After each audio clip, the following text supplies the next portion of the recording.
नमस्कार दोस्तों, आज हम आपके लिए लेकर आए हैं कार्तिक मास में सुनी जाने वाली इल्ली और घुनिए की कथा। एक थी इल्ली और एक था घुन। एक दिन इल्ली बोली कि आओ घुन कार्तिक का स्नान करें। घुन बोला कि तू तो गोरी पड़ी है, तू ही नहा ले, मेरा तो मोट बाजरा पड़ा है तो मैं नहीं नहाऊंगा, मैं तो हरे बाजरे का सिट्टा खाऊंगा और ठंडा पानी पीऊंगा। दोनों के बीच हुई इस वार्तालाप के बाद इल्ली तो राजा की लड़की के पल्ले के साथ लगकर चली गई और घुन नहीं नहाया। कार्तिक माह खत्म होते ही दोनों मर गए। कार्तिक का स्नान करने से इल्ली राजा के घर में जन्म लेती है और घुन राजा के यहाँ गधा बनता है। राजा की बेटी बड़ी हुई तो उसके विवाह का दिन आया और वह ससुराल के लिए विदा होने लगी। विदा होने के समय अचानक ही बेटी की बैलगाड़ी रुक गई तो राजा रानी दोनों बोले कि ये बैलगाड़ी क्यों रुक गई? बेटी, तुझे जो मांगना है मांग ले। लड़की बोली कि मुझे यह गधा चाहिए। यह सुनकर राजा रानी बोले, यह क्या मांगा है, कुछ और मांग ले, यह भी कोई मांगने की चीज़ है? लड़की अपनी बात पर अड़ गई और बोली, मुझे तो गधा ही चाहिए।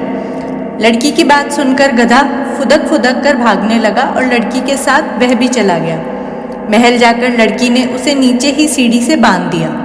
एक दिन लड़की सीढ़ी से उतरने लगी तो गधे ने कहा, ए सुंदरी, मुझे पानी पिला दे।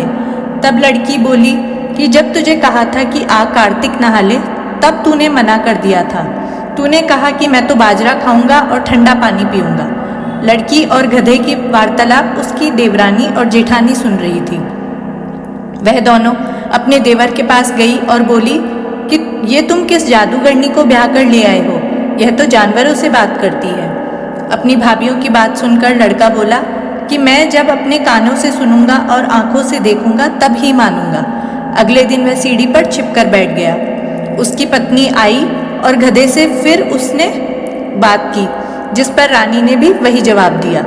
यह सब देखकर राजकुमार तलवार निकालकर सामने आया और बोला कि तुम जानवरों से कैसे बात कर सकती हो? बताओ कि तुम कौन हो?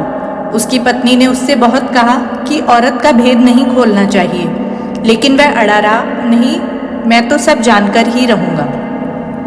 राजकुमार की जिद के आगे उसकी पत्नी हार गई और उसने पिछले जन्म की सारी बातें उसे बता दी कि वह इल्ली थी और यह गधा घुन था। इससे मैंने कार्तिक में नहाने की बात कही, लेकिन इसने मना कर दिया, जिसके परिणाम स्वरूप यह इस जन्म में गधा बन गया और मैं राजा के पल्ले से लगकर नहाई तो मैं राजकुमारी के रूप में पैदा हो गई। इसलिए मैं इससे पिछले जन्म की सारी बातें कर रही थी। सारी बात सुनकर राजकुमार बोला कि क्या कार्तिक स्नान का इतना पुण्य मिलता है?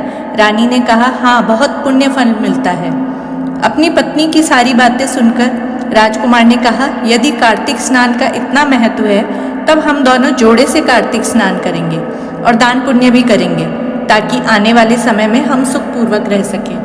राजा रानी ने अत्यंत प्रसन्न मन से कार्तिक स्नान कर दोनों ने दान पुण्य किया और सारी नगरी में कहलवा दिया कि सब कार्तिक स्नान नहाया हुआ पानी घुन पर डालेंगे, जिससे घुन को मोक्ष प्राप्त होगा। हे कार्तिक महाराज, जैसा आपने इल्ली को फल दिया वैसा सबको देना और जैसा घुन को फल दिया वैसा किसी को न देना।